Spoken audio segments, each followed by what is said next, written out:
সাবরিনা সাবা। মাসোহারার বিনিময়ে রাস্তায় easy bike চলাচলের সুযোগ করে দিচ্ছে অসাধু পুলিশ ও সরকার দলীয় ক্যাডাররা, আর এর মাধ্যমে প্রতিদিন হাতিয়ে নিচ্ছে লাখ লাখ টাকা। বাধ্য হয়ে এই টাকা পরিশোধ করছেন চালকরা। এসব অভিযোগ খোদ ইজি বাইক চালকদের। ইজি বাইক নিয়ে নাজির ফরাইজির ধারাবাহিক রিপোর্টের দ্বিতীয় পর্ব আজ। ছবি তুলেছেন স্বপন দেওয়ান। উত্তরায় এক ইজি বাইক চালকের কাছ থেকে চাঁদা নিচ্ছে পুলিশ। অসাধু পুলিশ সদস্যদের এমন অপতৎপরতা নিত্যদিনের চিত্র। ইজি বাইক চালকদের কাছ থেকে প্রতিদিনই বিভিন্ন পন্থায় চাঁদা আদায় করা হয়। কোনো একটি ইজি বাইক রাস্তায় নামানোর আগেই অসাধু পুলিশ ও সরকার দলীয় সিন্ডিকেটকে মোটা অঙ্কের চাঁদা দিতে হয়। চাঁদা না দিলে চালকের ওপর নেমে আসে আইনের খড়গ। না, প্রতিদিন 50 টাকা করে নেয়। লাইনে যে ডিউটি করে তারা নেয়। এলাকার আমরা পাতিমাস্তান আছে, এই আওয়ামী লীগের ছোট নেতা আর কি নাজমুল আর মন্টু, এদের নেতৃত্বে আর কিভাবে এখানে টাকা পয়সা উঠাইতেছে। 50 টাকা করে প্রতি গাড়িতে আমরা চাঁদা দিই। দেওয়ার পরও আমাদের পুলিশ প্রশাসনটা ঠিক মতো ওরা ভিড় দেয় না দেওয়ার পরে আমাদের গাড়িগুলো থানায় ধরে নিয়ে যায়। যখন মহল্লায় নিবে, নেওয়ার পরে যারা প্রভাবশালী আছে কমিটি, ওই কমিটির কে টাকাটা দিতে হবে। ধরেন ওই কমিটি ধরেন একটা এলাকায় ভাগ আছে, কোন এলাকায় 5000, কোন এলাকায় 8000, কোন এলাকায় 10000। যেই এলাকার গাড়িটা চললে 5000 টাকা ওই কমিটিকে দিতে হবে প্রথমে। দেওয়ার পরে ওই কমিটি তারা করে দেবে যে তোমার এই গাড়িটাই রোডে চলতে পারবে, তাহলেই গাড়িটা চলবে। তার পরবর্তীতে মনে করেন রেগুলার ধরেন একটা গাড়ির পিছনে 100 টাকা বা 200 টাকা এলাকা ভিত্তিক আর কি চাঁদা দিতে হয়। চাহিদা মতো টাকা না দিলে রেকার লাগিয়ে ইজি বাইকটি নিয়ে যায় পুলিশ। তখন সেটি ছাড়িয়ে আনতে দিতে হয় মোটা অঙ্কের টাকা। দৈনিক 2-3টা করে একটা দুটা নিতে নেওয়ার উপরেই আছে গাড়ি। এগুলা প্রশাসন আসে, এই যে আমরা এখানে সিরিয়াল দিয়ে গাড়ি চালাই, এমনি নিয়ে যায় ধরে বিশ্বের উঠছে থেকে গাড়িটা ধরে নিয়ে গেছে। দিছিল 1200 টাকা, নিয়েছিল 2600 টাকা। কেন এটা 1200 টাকা হলো রেকার বিল, আর বাদ বাকি হলো হয়তো নাস্তা। ওইখান থেকে গিয়ে আপনার গাড়িটা ছুটাই আনতে হয়। এক একটা গাড়ি ছুটাইতে 2800-3000 টাকা খরচ। কিন্তু ওরা যে রসিদটা দেয় আমাদের, ওই রসিদটার মধ্যে শুধু 1200 টাকা উল্লেখ থাকে। দিন যতই যাচ্ছে অসৎ পুলিশ ও স্থানীয় রাজনৈতিক কর্মীদের হয়রানি ততই বাড়ছে।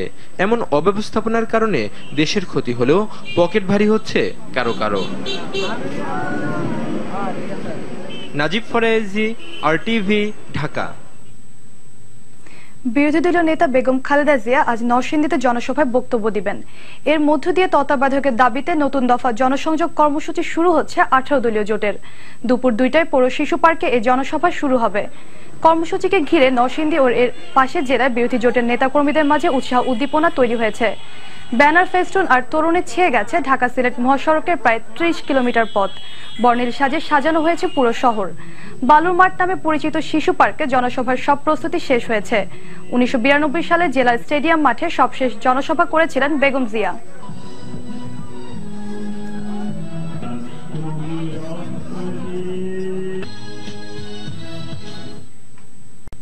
মেঘনা নদীর ভাঙন প্রতিরোধে ড্রেজিং ও বাঁধ নির্মাণের দাবিতে লক্ষ্মীপুরের রামগতি ও কমলনগর উপজেলায় সকাল সন্ধ্যা হরতাল চলছে। রামগতি রক্ষা মঞ্চ নামে একটি সংগঠন এই হরতালের ডাক দেয়। সকালে রামগতি উপজেলা পরিষদের সামনে থেকে এবং কমলনগরের হাজিরহাট থেকে মিছিল বের করে হরতালকারীরা। হরতালে দুটি উপজেলা থেকে দূরপাল্লার যানবাহন ছেড়ে যায়নি। এছাড়া বন্ধ রয়েছে দোকানপাট। অপ্রীতিকর পরিস্থিতি এড়াতে সেখানে অতিরিক্ত পুলিশ মোতায়েন করা হয়েছে।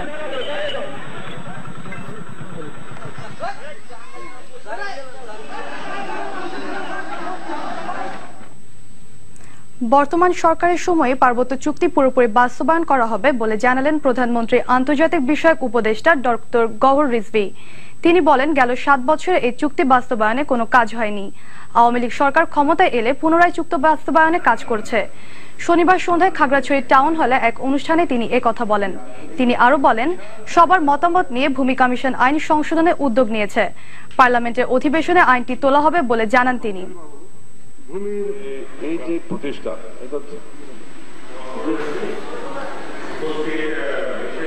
এই চুক্তি এই সরকার এর সময় পুরোপুরি বাস্তবায়ন করা হবে। এই সবচেয়ে বড় প্রবলেম রয়েছে ভূমির ব্যাপারে।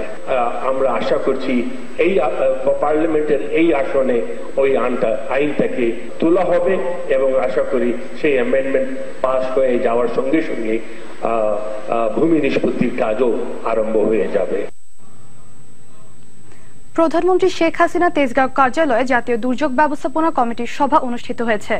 প্রধানমন্ত্রীর সভাপতিত্বে সভায় দুর্যোগ ব্যবস্থাপনা মন্ত্রী আবুল হাসান মাহমুদ আলী সহ কমিটির অন্যান্য সদস্যরা উপস্থিত ছিলেন। শেখ হাসিনা এ সময় রানা প্লাজা সহ বিভিন্ন প্রাকৃতিক দুর্যোগ মোকাবেলায় তার সরকারের বলিষ্ঠ ভূমিকার কথা তুলে ধরে সবাইকে আন্তরিকতার সাথে দেশ সেবার এগিয়ে আসার আহ্বান জানান।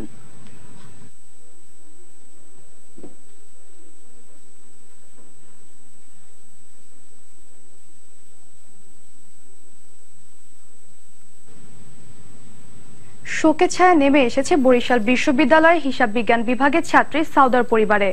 পাষণ্ড প্রেমিকের হাতে নিহত সাউদার মরদেহ শনিবার বিকেলে দাফন করা হয়। এই সময় ঘাতক প্রেমিককে দ্রুত গ্রেফতার করে দৃষ্টান্তমূলক শাস্তি নিশ্চিতের দাবি জানান পরিবার ও এলাকাবাসী। বরগুনার উত্তর প্রতিনিধি ফেরদৌস খান ইমনের তথ্য ছবিতে রাসেল আহমেদের রিপোর্ট। শনিবার দুপুরে বরিশাল বিশ্ববিদ্যালয় ক্যাম্পাসে প্রথম জানাজা শেষে সাউদার মরদেহ আনা হয় নিজ বাড়ি বরগুনার পাথরঘাটা উপজেলার কেরামতপুর গ্রামে। এ সময় শোকের ছায়া নেমে আসে পুরো এলাকায়। সন্তানকে হারিয়ে পাগল প্রায় সাউদার মা বাবা।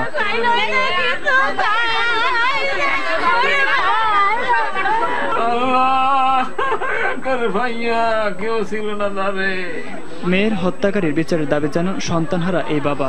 আমার মায়ের দেন, আমার মেয়ের হত্যাকারীর বিচার করে দেন, আপনাদের কাছে বিচার চাই। পরে উপজেলার লাঠিমারা দাখিল মাদ্রাসায় দ্বিতীয় জানাজা শেষে মরদেহ দাফন করা হয়। এদিকে হত্যাকারী গ্রেফতার ও বিচার দাবিতে পাথরঘাটায় মানববন্ধন করেছে বিভিন্ন সংগঠন। অভিযুক্ত ঘাতকের ফাঁসির দাবি ওঠে কর্মসূচি থেকে। প্রেমে ব্যর্থ হওয়ায় গেল বৃহস্পতিবার সকালে ক্লাসে যাওয়ার সময় সাউদাকে কুপিয়ে জখম করে তার কথিত প্রেমিক রাসেল মাতব্বর। আশঙ্কাজনক অবস্থায় ঢাকা মেডিকেল কলেজ হাসপাতালে নেয়ার পর মারা যায় সাউদা। রাসেল আহমেদ, RTV। আন্তর্জাতিক সংবাদ। সিরিয়ার রাসায়নিক হামলার বিষয়টি নিয়ে অন্ধ হয়ে বসে থাকার কোনো সুযোগ নেই, এ মন্তব্য করলেন মার্কিন প্রেসিডেন্ট বারাক ওবামা। শনিবার জাতির উদ্দেশ্যে দেওয়া সাপ্তাহিক ভাষণে একথা বলেন তিনি। সিরিয়ায় সামরিক হামলা চালাতে রিপাবলিকান ও ডেমোক্রেট উভয় দলকে এক কাতারে বসে ভোট দেবার আহ্বান জানান তিনি। সোমবার দেশটিতে হামলার বিষয়ে বসছে মার্কিন কংগ্রেসের উচ্চকক্ষ সিনেট। সিনেটরদের সমর্থন দেওয়ার আহ্বান জানিয়ে ওবামা বলেন, সিরিয়া যে ধরনের হামলা চালানো হয়েছে তাতে আমেরিকানরা অন্ধের মতো বসে থাকতে পারে না। এদিকে সিরিয়ায় অভিযান চালানোর ব্যাপারে যুক্তরাষ্ট্রকে এখন অনেক দেশই সমর্থন করছে বলে মনে করছেন মার্কিন পররাষ্ট্রমন্ত্রী জন কেরি। খেলার খবর। আন্তর্জাতিক প্রীতি ম্যাচে অস্ট্রেলিয়াকে 6-0 গোলে উড়িয়ে দিল কনফেডারেশন চ্যাম্পিয়ন ব্রাজিল। নিজ মাঠ ব্রাজিলিয়ায় লুই ফিলিপ স্কলারির শিষ্যরা খেলেছে অল অ্যাটাক ফুটবল। খেলার 8 মিনিটে দলকে প্রথম লিড এনে দেয় জো। 26 বছর বয়সী এই স্ট্রাইকারের দেয়া গোলেই 34 মিনিটে 2-0 গোলে লিড নেয় ব্রাজিল। 1 মিনিট পরে নেইমারের দেয়া গোলে প্রথমার্ধে 3-0 গোলে এগিয়ে যায় 2014 সালের বিশ্বকাপ আয়োজকরা। দ্বিতীয়ার্ধে স্বাগতিকদের আক্রমণের ধার বজায় থাকে। রেমিরাসের দুর্দান্ত হেডে 58 মিনিটে 4-0 গোলে লিড নেয় তারা। এরপর 72 ও 84 মিনিটে পাতো ও গুস্তাভো গোল করলে বড় জয় নিয়ে মাঠ ছাড়ে ব্রাজিল। মধ্যাহ্নের সংবাদ এ পর্যন্তই। RTV সবশেষ সংবাদ জানতে যে কোনো মোবাইল থেকে ফরওয়ার্ড